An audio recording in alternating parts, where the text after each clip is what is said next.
அடுத்ததாக 6 6ல இருக்கக்கூடிய சனி 10ஆம் பார்வையாக உங்களுடைய 3ஆம் இடத்தை பார்க்கிறார். அப்ப 3, 6, 8, 12 எனும் ராஜயோகம் வந்து விடுகிறது. சனி உங்களுக்கு ப்ராப்ளம் பண்ண தான் போனாரு. அன்பார்ச்சுனேட்லி அவர் 8, 12, 3 பார்க்க வேண்டிய நிலைமை உண்டானது. ஜோதிட சாஸ்திரம் என்பது சட்டத்தை உள்ளடக்கியது. சட்டத்துக்கு எதிரா இங்க யாரும் செயல்பட முடியாது.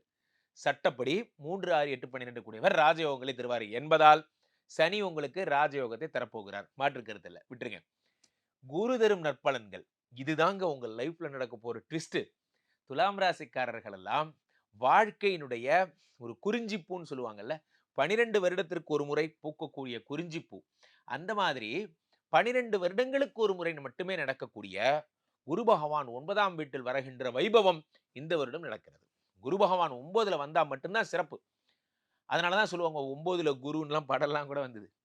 9ஆம் இடம் அப்படிங்கிறது அவ்வளவு சிறப்பு. 9ஆம் இடத்துல குரு பகவான் வருவது, ஓடிப் போனவனுக்கு 9ஆம் வீட்டில் குரு.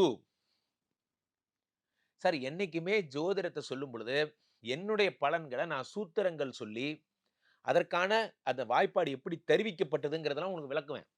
இதுதான் டெக்னிக்கல். புரிஞ்சுக்கணும். சும்மா சொல்லக்கூடாது.